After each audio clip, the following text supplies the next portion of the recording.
Extremely sorry Ranbir, आपला plan फसला.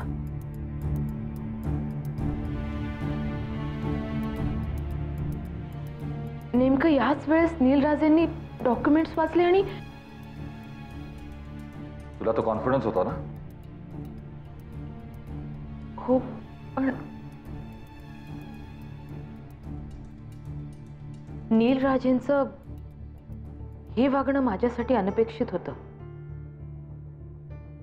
हो, पण त्यामुळे आपण शेअर तर गमावून बसलोच, पण त्यांचा आमच्यावर जो काही थोडाफार विश्वास होता तोही गमावून बसलो. थोडक्यात काय, तेल गेलं, तूपही गेलं आणि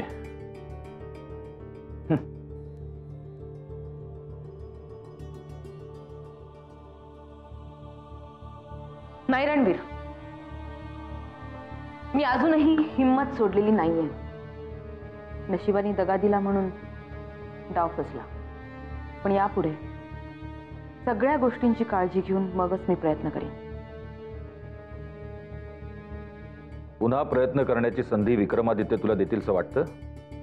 घडला प्रकार नीलराजे विक्रमादित्यांना सांगणार आणि मग विक्रमादित्य कसे रिॲक्ट होतील माहिती आहे ना तुला? आता ते शेअर्स आपल्यापासून हजारो कोस दूर निघून गेले. अशक्य गोष्ट शक्य करून दाखवायचं कसब तुम्हाला सर्वोच्च ठिकाणी नेऊन बसवतं. या गोष्टीवर माझा विश्वास आहे. या सगळ्या प्रकरणाकडे मी एक संधी म्हणून बघते. शेअर्स मिळवून देण्याची एक संधी मी स्वतःला देणार आहे.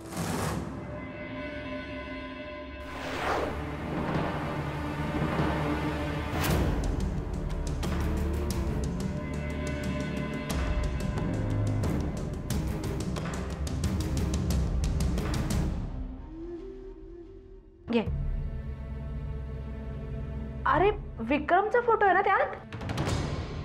बघू.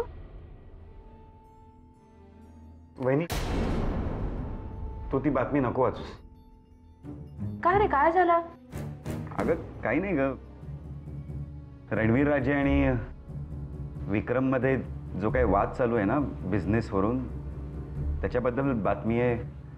हे पेपरवाले ना उगाचच तिखट मीठ लावून काही बातम्या छापत असतात.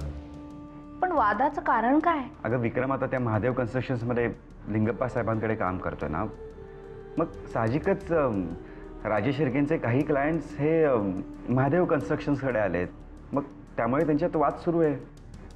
विक्रमने घर सोडलं नसतं ना तर आज असं रणवीर राजेंच्या विरोधात जाऊन दुसऱ्यांच्या कंपनीत नोकरी करायची वेळ नसती आली त्याच्यावर. तर तू असं का बोलतेस वहिनी? अरे कारण यासाठी प्रत्येकजण माझ्या देवलाच शेवटी दोषी धरणार ना.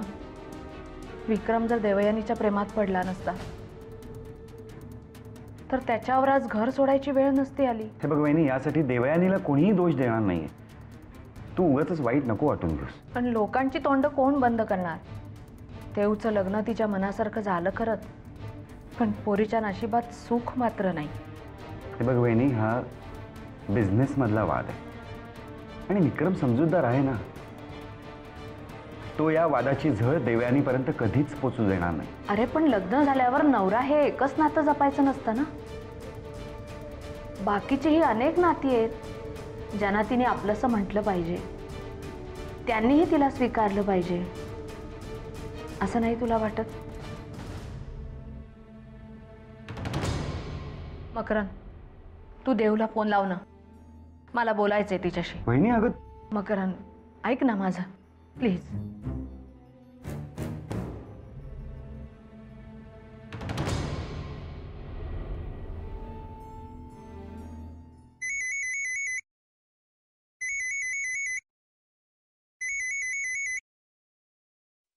हॅलो.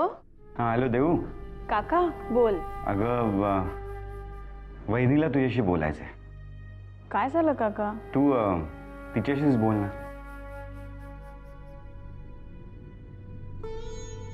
हॅलो देऊ. हाय बोल, काय झालं, काय बोलायचंय? अगं म्हणजे रणवीर राजे आणि विक्रम बद्दल पेपरमध्ये जे छापून आलंय ते. आई त्याबद्दल तू अजिबात काळजी करू नकोस. अगं असं कसं म्हणतेस तू? हे बघ, हा वाद जर असाच सुरू राहिला तर आई, हे बघ आई, त्या दोघांमध्ये कितीही वाद असतील ना तरी माझी खात्री आहे लवकरच त्यांचं भांडण मिटवून त्यांना एकत्र यावंच लागेल. खरंच असं होईल? होय, खरंच असं होईल. माझ्या बोलण्यावर तुझा विश्वास आहे ना? मग आता अजिबात काळजी करू नकोस. अगं तसं नाही, म्हणजे तुझी काळजी वाटते ग. यात उगाच तुला कोणी दोषी धरायला नको. आई, विक्रम बरोबर असताना मला कोणी दोष देईल असं वाटतं तुला? नाही ना? मग आता काळजी करू नकोस. ठेवू फोन? अगं बाय.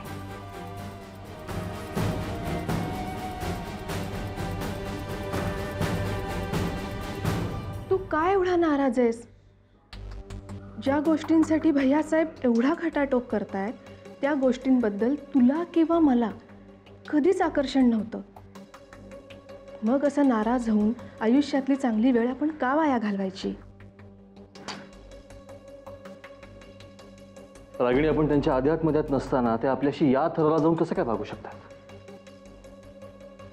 या गोष्टीचं उत्तर तुला नीतिमत्ता जपणाऱ्या माणसाकडनंच मिळू शकतं, भैयासाहेबांकडनं नाही. तुला काय वाटतं रागिणी? एवढं सगळं घडून गेल्यावरही आम्ही शांत बसावं? नाही, ते शक्य नाही आता. मग आपण हे सगळं विक्रम भाऊजींच्या कानावर घालायचं का? नाही, नको.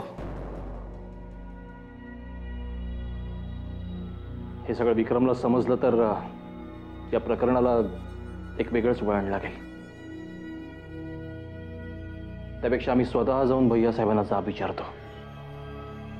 तू तिथे जाऊन त्यांना काय विचारणार आहेस?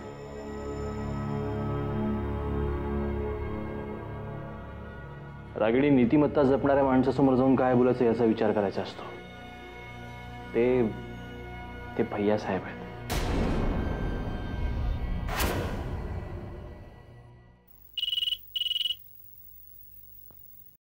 हॅलो. हॅलो, श्रावणी आहे का? मी यो बोलतोय. अरे यो, हाऊ आर यू? मी श्रावणीची मम्मा बोलतीये. हाय मम्मी, कशी आहेस तू? मी मजेत आहे. पण तू घरी का फोन केलास? श्रावूच्या मोबाईलवर करायचा ना. एक मिनिट, तू घरी फोन केलास म्हणजे श्रावू तुझ्या बरोबर नाही का? नाही, मी श्रावणी बरोबर नाहीये. ती कदाचित केटी सोबत असेल. हा बरोबर, केटी बरोबरच असणार. श्रावूच्या तोंडून बऱ्याच वेळा केटीचं नाव ऐकलंय. मला माणूस आहे यो, तुझ्याचमुळे एवढ्या मोठमोठ्या लोकांशी श्रावूची ओळख झाली. खरं तर तू श्रावूचं आयुष्य घडवलंस असं म्हणायला काहीच हरकत नाही. मम्मी, तुला लक्षात असेल मी ज्यावेळी तुला पहिल्यांदा भेटलो होतो मी तुला सांगितलं होतं की मला तुझ्यात एका आईची काळजी दिसते, पण मी सोबत असेपर्यंत तुला श्रावणीची काळजी करायची गरज नाही हे सुद्धा सांगितलं होतं. हो, पण आज मी तुला हे सांगायला फोन केलाय की यापुढे मी श्रावणीची जबाबदारी घेणार नाही. तू आणि श्रावू भांडलात का? नाही, तसं काही नाही झालंय.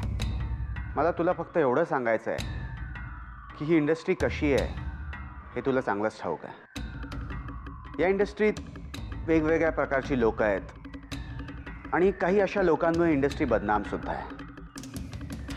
श्रावणी या सगळ्या गोष्टींपासून दूर आहे त्याचं कारण म्हणजे तुमच्या घरातले संस्कार. पण मॉमी, जर उद्या श्रावणीबरोबर काही भलतं सलतं घडलं, तुला कळतंय ना मला काय म्हणायचं आहे, तर तुमच्या घरावर काय संकट कोसळेल याची कल्पना मला आहे. यो, तू नक्की कुणाबद्दल बोलतोयस? पहिली गोष्ट म्हणजे तिला हे सांगू नको की मी तुला फोन केला होता, कारण मला तिची काळजी वाटते म्हणून मी सांगतोय. तिला जरा समजाव की पर्सनल रिलेशन्स आणि प्रोफेशनल रिलेशन्समध्ये गडबड करू नकोस आणि शक्य होईल तेवढं केटीपासून लांब राहा. तू काय बोलतोयस मला काहीच कळत नाहीये. मम्मी, तुला चांगलं कळत आहे की मला काय म्हणायचं आहे.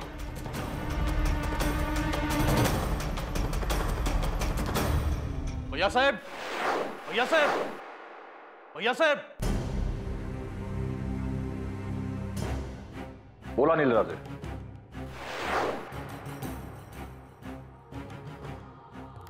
भैयासाहेब, तुम्ही जे केलं ते ठीक नाही केलं. तुमच्या संपत्तीमध्ये, तुमच्या बिझनेसमध्ये आम्हाला इंटरेस्ट नाही हे तुम्हाला माहीत असतानाही तुम्ही आमच्याशी असे का वागलात? राजे शिर्के ग्रुप ऑफ इंडस्ट्रीजमधल्या आमच्या अधिकाराबद्दल आम्ही कधीही तुमच्याशी बोललो नाही, कधीही भांडलो नाही. प्रॉफिटमधला हिस्सा मागण्यासाठी आम्ही कधी इथे आलो नाही. मग असं असतानाही तुम्ही आमच्याशी असे का वागलात? खरं तर भैयासाहेब, द्वेष या शब्दाचाही आम्ही कधी द्वेष केला नाही, पण आज तुमचा द्वेष करण्याची वेळ तुम्हीच आमच्यावर आणली. नील राजे, ज्या पद्धतीने आम्ही तुमचे शेअर्स मिळवण्याचे प्रयत्न केले ती पद्धत चुकीची होती असं तुमचं मत आहे, म्हणून तुम्ही नाराज आहात. पण तुम्ही स्वतः कधी राजे शिर्केंच्या कारभारात लक्ष दिलं नाही. त्यामुळे तुमच्याप्रमाणे भावनिक न होता आम्ही तुम्हाला स्पष्टपणेच विचारतो, तुमचे शेअर्स तुम्ही आम्हालाच का नाही विकत? तुम्ही मागाल ती किंमत आम्ही देऊ. भैयासाहेब, आम्ही भावना विवश होणं ही तुम्हाला तुमचे शेअर्स डील करण्याची संधी वाटत असेल तर सॉरी. आम्हाला असं वाटतं की आम्ही इथे येऊन चूक केली. येतो आम्ही.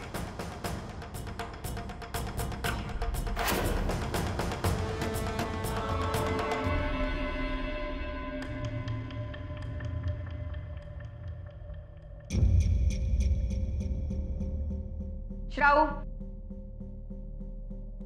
तुझा फोन का लागत नव्हता? इतका वेळ कुठे होतीस? रागवायला काय झालंय? मी नेहमी यापेक्षा उशीर येते की. तुला सवय आहे ना? तुझे हे प्रकार आधी कळले असते ना तर यापूर्वीच तुला चांगलं खडसावलं असतं. हॅलो, काय प्रॉब्लेम आहे? तू माझ्या प्रश्नाचं उत्तर दे. इतका वेळ कुठे होतीस? अगं मी आत्ता. बोल ना. अभिलाषा, तिला बोलू दे ना. हो, बोलू दे ना. बोल बोल. मी केटी बरोबर होते. बघा, राज रोजपणे असं सांगायला हिला लाज सुद्धा वाटत नाही. कोण आहे कोण हा केटी? मला त्याला भेटायचंय. तुला केटीला कशाला भेटायचंय? कशाला म्हणजे? तू त्याला भेटायला का गेली होतीस हे त्याला विचारायला नको? मॉम, मी माझ्या कॉस्ट्युमचे मेजरमेंट्स द्यायला गेले. प्लीज प्लीज माझ्यावर विश्वास ठेव. हो ना, तू जे काही आम्हाला सांगशील त्यावर आम्ही विश्वास ठेवायचा आणि योने मला फोन करून जे काही सांगितलं त्यावर अविश्वास दाखवायचा. काय? योचा फोन आलेला? काय म्हणला तो फोनवर?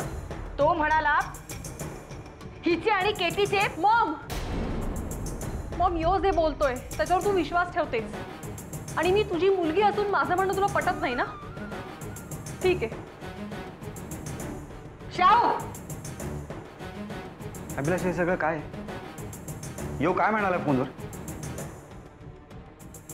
यो म्हणाला तुमच्या श्रावणीला सांभाळा. आतापर्यंत मी तिला खूप मदत केली, आता यापुढे मी तिची काळजी घेणार नाही. तिला त्या केटीपासून दूर ठेवा. म्हणजे काय समजायचं आपण? अभिलाषा, जे काय विचारायचं ना ते शांतपणे विचारू शकली असतीस ना. तुम्ही तिच्याशी शांतपणे बोलता ना तेवढं पुरे आहे माझ्यासाठी. अगं, तो कोण यो? तो काहीतरी बोलतो फोनवर. उद्या कोणी काही सांगितलं तर आपण आपल्या मुलीवर अविश्वास ठेवणार आहोत का? श्रावू माझी मुलगी, मला तिची काळजी आहे. म्हणूनच तिला जे काही विचारायचंय ते मी स्पष्टपणे विचारलं आणि यापुढेही विचारणार.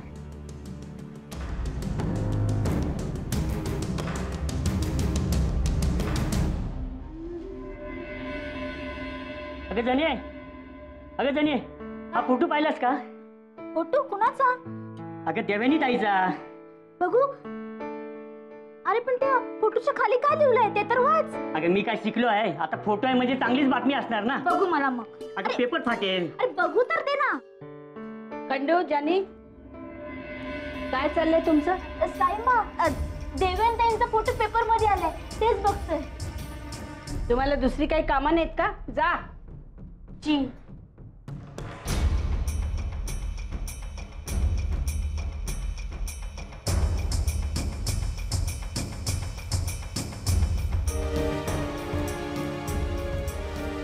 साईमा, औषधं घेतलीत तुम्ही? घ्या, वाचा. राजे शिर्के शिक्षण संस्थांची नवी वारसदार देवयानी राजे शिर्के.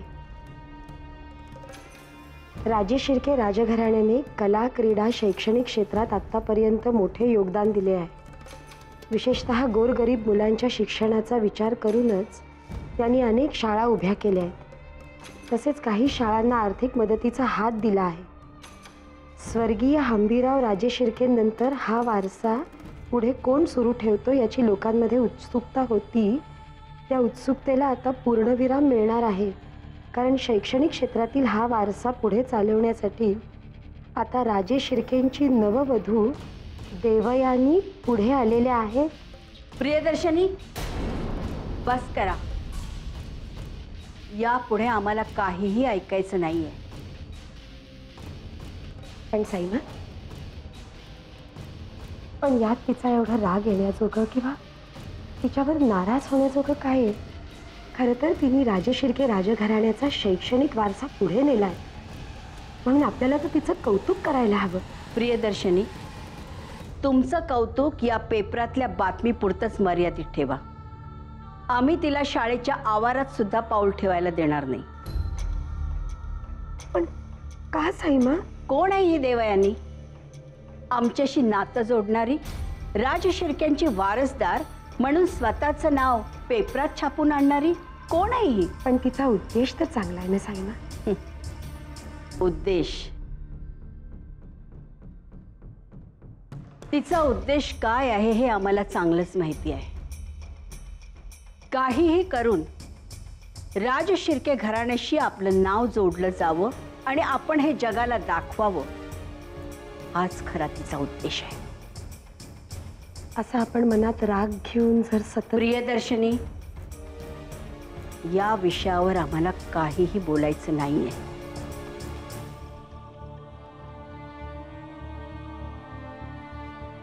हा तुमचा नाही साईमा, या घराण्याचाच दोष आहे. एखाद्यावरनं मन उडालं ना तुमचं की त्याची कुठलीही गोष्ट तुम्हाला चांगली वाटतच नाही.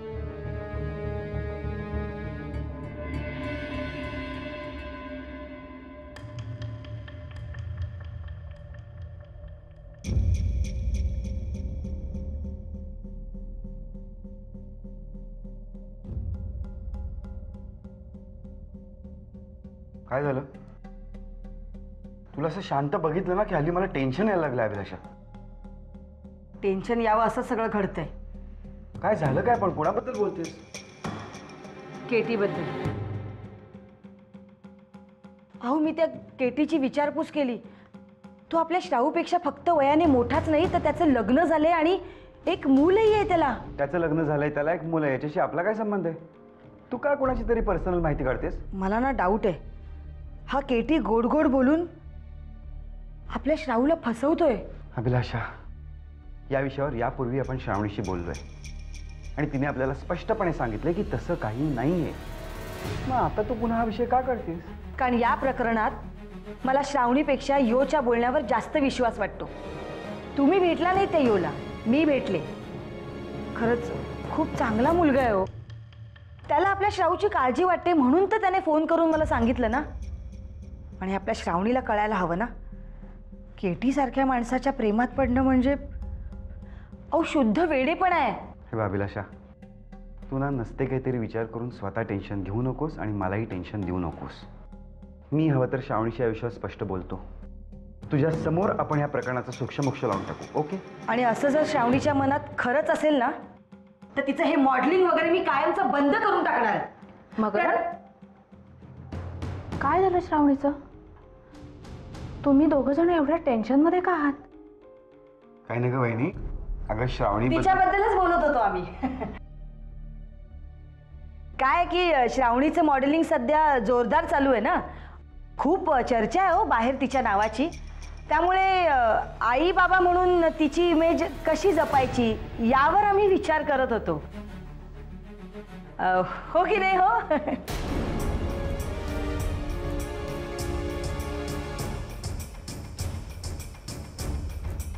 आल्या.